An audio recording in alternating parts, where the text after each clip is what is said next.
Bom dia, investidores. Aparentemente a gente vai insistir no erro de gravar esse RPcast. Hoje é sexta-feira, dia 17/3, são aproximadamente 8 horas da manhã e a gente vai falar um pouco do mercado, né, do que está acontecendo no mundo, no Brasil, na economia. E hoje a gente tem um convidado aqui mais que especial, Matheus Coutinho, é o cara de internacional aqui da RP Capital e a gente vai falar um pouco aí desse mercado de internacionalização, de investimentos, como fazer isso, a melhor forma de se fazer para cada perfil de investidor, enfim. A gente vai tratar um pouco esse assunto aqui hoje. É isso, Dalton? É isso aí, Rafa. Acho legal ter a presença do Matheus aqui hoje. A gente vai falar bastante de temas internacionais, né? Que povoaram aí o noticiário da última semana. Principalmente, acho que a gente pode já começar com o tema que está bem quente aí. Acho que todo mundo querendo saber. A gente tem recebido bastante perguntas em relação ao Banco do Vale do Silício lá, né? Que quebrou na semana passada, né? Está tendo que ser socorrido aí. Acho que é legal a gente entrar nesse assunto, né? O Silicon Valley Bank ele é um caso atípico, né? Porque não foi um problema de crédito em si, né? Foi uma corrida pelo crédito por uma questão de vazamento de informação de que o banco estaria tomado em títulos americanos que estavam com deságio, né? Lá todos os investimentos americanos em renda fixa são feitos através de títulos pré-fixados, né? Então quando você tem uma abertura muito acelerada da curva de juros, um aumento muito rápido da curva de juros, essa marcação a mercado desses títulos gera na saída um deságio muito grande. Então isso é um prejuízo para as aplicações em renda fixa, seja aqui no Brasil, através de NTNBs ou pré-fixadas, seja na renda fixa americana. E o vazamento dessa informação fez com que os investidores corressem para resgatar seu dinheiro e, obviamente, o banco não teve condições de tomar frente desses resgates e chegou a correr risco de quebrar. Mas o governo americano, acertadamente, interviu rapidamente e conteve esse movimento. Acho que tem uma escola muito boa aí, que foi o que aconteceu em 2008, né?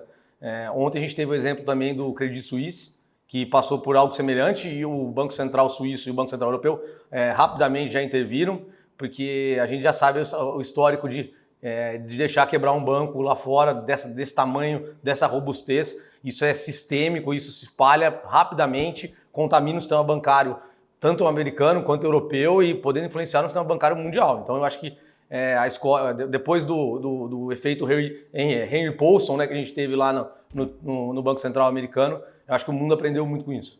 Acho que é interessante comentar, né, Rafa, porque muita gente tem perguntado se isso vai se espalhar, se isso vai contaminar outros bancos, né, Matheus? E acho que foi um caso muito específico, né? Era um banco bastante específico, uma atuação muito forte em startups, né, no setor de tecnologia. E aí, com essa bolha da tecnologia que a gente vem vendo aí nos últimos tempos, com essa alta muito rápida de juros, o banco acabou sofrendo bastante. Saiu uma notícia, acho que ontem, se eu não estou enganado, eles investiram 10 bi de dólares em venture capital no último ano. Então, capital de risco, de fato, entrando no capital social das companhias, das startups, investindo de fato e perdendo dinheiro ali, né? Porque os valuations foram totalmente amassados aí com essa alta de juros. Então, algo bem específico, né, Matheus? Sim. A gente, assim como vocês já falaram, não tem risco sistêmico. Inclusive, esse movimento foi justamente a gestão do banco. Então, os títulos americanos continuam com uma boa qualidade de investimento, e é justamente o que a gente vai falar hoje também, das possibilidades que a gente tem de investir lá fora em ativos de renda fixa, né? Então, acho que vai ficar um pouco mais para o final. A gente comenta daqui a pouco sobre isso. Inclusive, acho legal comentar, Rafa, que esses títulos eles estavam marcados no balanço do banco na curva, né? Porque eles eram o Road to Maturity, que o banco vai levar a vencimento esses títulos, então ele podia marcar na taxa contratada. Como houve ali uma corrida por resgate, uma corrida por liquidez, eles tiveram que vender esses títulos, aproximadamente 20 bi de dólares em títulos que estavam ali para serem levados a vencimento. E aí, quando você vende, você tem que vender isso com deságio de aproximadamente 1,8 bilhões de dólares. Então, isso causou ali muito estresse para o banco. E aí, eles, na sequência, anunciaram que fariam uma captação vendendo novas ações, né, de 2,2 bi de dólares.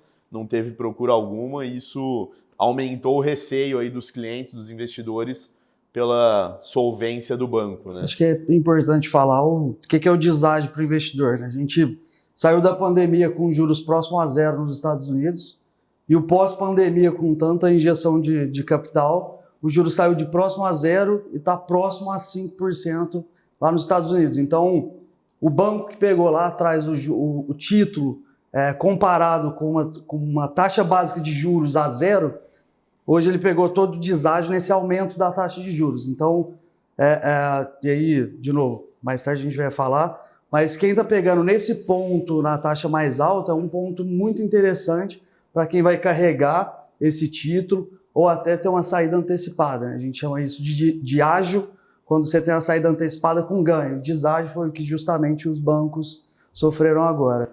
São aqueles ciclos econômicos, né, pessoal? Não tem muito... Pandemia, ambiente recessivo, fica em casa, juro lá embaixo para tentar expandir a economia.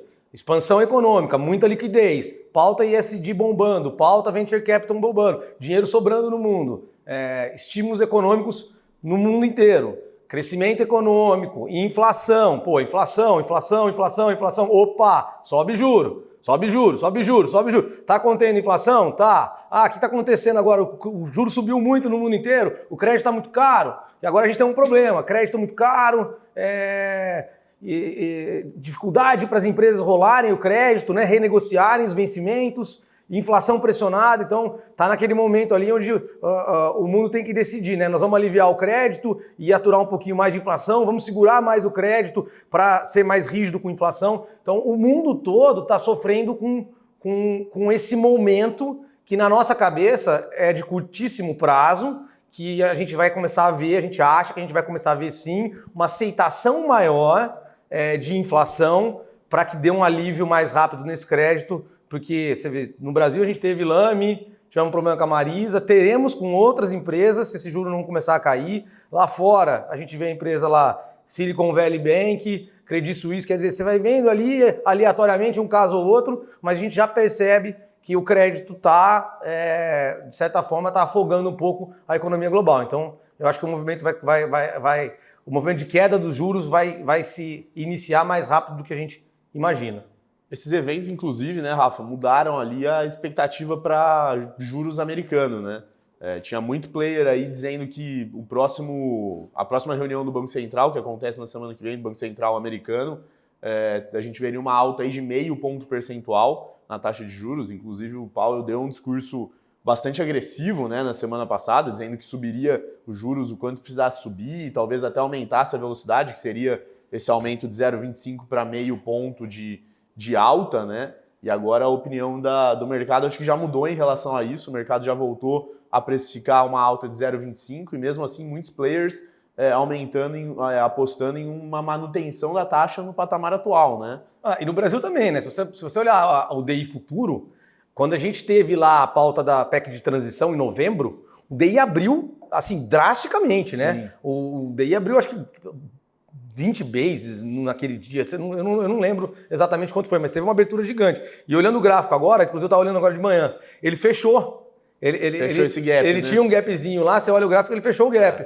Então a gente já está no mesmo patamar pré-PEC da transição, né? Então acho que o mundo inteiro já está aceitando, já está entendendo que esse juro tem que cair mesmo. Levantando essa questão também, uma coisa que você fala todos os dias aqui no escritório, a política cambial, a política monetária, ela estava sendo feita, então, através do aumento de juros, e os bancos centrais, os governos precisam de captação de recursos. Então, e também diminuir o capital líquido no mundo, né? A gente está vendo aí os índices de inflação bem apreciados, muito por conta da liquidez que a gente tem no mundo. Então, uma forma de tirar essa liquidez era justamente o aumento dos juros, o que a gente viu que já não vai ser tão possível o aumento de juros. Então, possivelmente, os governos vão partir para a política fiscal, né? Então, possivelmente a gente deve ter alguma coisa ali no imposto, algum aumento, para justamente tirar toda essa liquidez do mercado, né? Então, parece que a nova âncora fiscal está na mesa do Lula, né? Já está pronto o projeto ali, segundo a Simone Tebet declarou ali saindo da reunião sexta-feira passada. Ela declarou que é um projeto que foi muito bem trabalhado e que vai agradar a todos, inclusive o mercado. Então vamos esperar para ver. O mercado está ansioso. Esse fechamento desse gap aí já é uma demonstração de que o mercado está confiante, Exato. De que vai vir algo bom. E, sem sombra de dúvida, o fiscal é mais importante hoje do que essa inflação, que, ao meu ver, está alta, mas está controlada, né? Acho que Acho que o fiscal hoje para o Brasil é mais relevante que inflação. Não que inflação não seja relevante, óbvio que é, porque a inflação é o que dói no bolso dos brasileiros ali no dia a dia. Não adianta você aumentar a Bolsa Família, etc, se tiver uma inflação muito alta comendo o poder de compra na outra ponta. Mas eu acho que de mercado tá bom hoje, né? Vamos falar de internacional, que é o que o Coutinho veio falar aqui. Acho que é super importante, pessoal. A gente está batendo muito na tecla do internacional, porque não só a gente sabe que é super importante para todos os investidores terem uma parte da sua carteira exposta em internacional, como também a gente tem hoje uma ferramenta dentro do ambiente XP que é muito, muito, muito fácil. Juro, eu sou um dinossauro para operar app, eu não enxergo mais. Depois dos 40 vocês vão ver, você começa a não enxergar, você começa a não ouvir direito, eu sou esse dinossauro. E o aplicativo da XP para isso é espetacular, porque você consegue fazer, você mesmo entra lá, fecha o câmbio, tá lá quanto você está pagando, o custo da operação de câmbio, IOF, você remete esse dinheiro para fora, em alguns minutos você entra na sua conta internacional, seu saldo está disponível em dólar, você entra ali no mercado e compra o que quer que seja que você queira comprar no mercado americano, porque o mercado americano te dá acesso a qualquer ativo do mundo. Do mundo. A Bolsa Americana ela te dá acesso a qualquer país, ativo de qualquer país. Enfim, é um mercado infinitamente maior que o mercado brasileiro e é um erro a gente achar que porque a gente mora no Brasil, como investidores, a gente tem que alocar só no Brasil. Aí sim é contra-intuitivo. Que a gente discutiu naquele último RPCast, né? É contra-intuitivo o cara aplicar na renda variável lá fora. Não, eu acho que é contra-intuitivo o cara não ter exposição no mercado americano, sendo que a gente dá o acesso a ele tão fácil, tá, pessoal? E não tem limite, né? A partir de quanto que o cara já pode começar a fazer? Coutinho, a partir de 5 mil dólares, ele já consegue acessar a renda fixa direta, ou se ele quiser operar ativos negociados em bolsa, é o próprio valor da cota, né? Então tem ativos lá sendo negociados a 10 dólares. Então é bem acessível o mercado americano e assim como o Rafa falou, é muito fácil, eu falo isso todo dia, o pessoal brinca comigo, é muito fácil e simples operar no mercado americano. Acho que os nossos Você fala inglês para operar no mercado americano? Não, 100% em português, contabilidade 100% em português, então é realmente fácil fazer esse movimento. Deixa eu fazer umas perguntas então que eu acho que são importantes, antes da gente aprofundar na pauta de em que investir. A questão tributária. A questão tributária é um assunto que pega. O cara vai pagar mais imposto se ele aplicar lá fora e a questão do ITCMD, né? Que a gente sabe que lá fora o imposto de causa-morte lá ele é maior, né? Sim. E a gente sabe que existe a possibilidade da abertura de uma offshore, que é uma PJ lá fora, num paraíso fiscal. Não é crime ter offshore em paraíso fiscal. O pessoal vê o William Bonner lá falando de político, o cara tá contra no paraíso fiscal. Não é porque o político faz isso que é crime fazer isso, tá? É totalmente legal fazer isso, tá? Não é dá pecado, pra ser feito declarado. O termo não é pejorativo, então assim, dá para se fazer. Só que assim, às vezes o investidor vai começar com um volume muito baixo, que não justifica ele abrir essa offshore, isso tem um custo, a manutenção disso anual. Então ele pode fazer a minha pergunta, tá? Primeiro, depois você responde a questão tributária e a questão do ICMD. Mas complementando a pergunta, ele pode fazer isso na pessoa física dele e aí à medida que essa carteira dele for crescendo, que ele achar que começa a fazer sentido ele montar offshore, ele pode montar essa offshore e transferir esses ativos sem prejuízo nenhum? Sim. Essas são as perguntas. Sim. De novo, facilidade. Vou citar essa palavra várias vezes aqui, facilidade. Então pode ser feito esse movimento, ele pode iniciar com volume menor na pessoa física e assim que ele achar adequado, ele pode fazer essa conversão para offshore. Assim como você falou, totalmente legal. Você tem todo o amparo da RP Capital, RP Private, nesse movimento do internacional. Então, de novo, facilidade e simplicidade no dia a dia.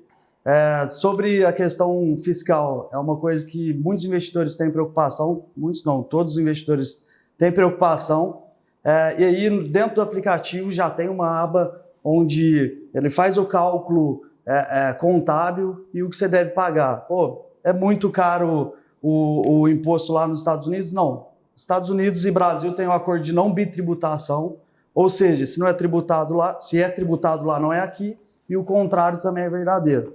Então, qual é a alíquota que grande maioria dos nossos investidores vão pagar investindo nos Estados Unidos? 15% em cima do ganho de capital. É lógico, cada investidor tem a sua particularidade, aí vai ser definido junto com o assessor da RP. Então, de forma geral, o imposto é muito simples, Você vai pagar a grande maioria do imposto aqui no Brasil, a gente vai acessar o mercado americano como investidor estrangeiro, então a gente tem a obrigação aqui no Brasil. É importante falar também, Rafa e Dalton, a questão a gente teve uma virada política em outubro do ano passado, e grande maioria dos investidores, eles tiveram ali uma preocupação em relação ao risco Brasil. E aí um movimento que a gente fez foi justamente enviar parte do capital lá para fora, e a estrutura que a gente utiliza, apesar de ser XP, tem uma grande diferença, e nos papos particulares com o investidor eu posso explicar melhor, mas a estrutura que a gente tem hoje, XP Brasil, CNPJ brasileiro, e uma empresa XP Estados Unidos e uma empresa 100% americana, através do LLC.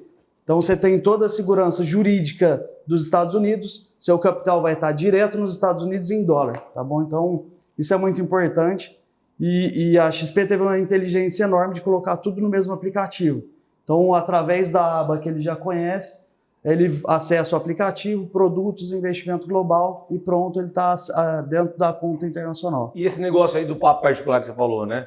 Eu sou um dinossauro, igual o Pavan falou aí que ele é, e quero começar a fazer. Eu tenho uma carteira aí de 100 mil reais na RP e queria começar a fazer no internacional. Posso ter esse papo particular com o Coutinho, com a pessoa do internacional? Você vai me dar atenção para eu fazer, me ensinar como é que funciona? Sim, eu e toda a equipe da RP Internacional, a gente pode atender esse cliente individualmente. E aí a gente vai justamente em cada característica do investidor. Então, ver qual é o percentual adequado que ele deveria enviar lá para fora, qual seria o movimento, quais investimentos ele pode acessar. Então, muito parecido com o que o investidor tem de experiência aqui no Brasil, vai ser nos Estados Unidos. Então, acompanhamento da assessoria, e aí ele pode acessar vários tipos de produtos, renda fixa, renda variável, entre outros classes de ativo. Você tinha falado no começo da conversa sobre ali o volume de negociação ou a importância dos mercados, né, no mundo. Só para trazer um pouco de número, Estados Unidos representa 60% do mercado, enquanto o Brasil representa 3% do mercado global. Então, Brasil tem excelentes oportunidades, mas a gente não pode virar as costas para esse investimento internacional, né? A gente não pode ter 100% do nosso recurso alocado em 3% do mercado, né? É muito óbvio isso aí.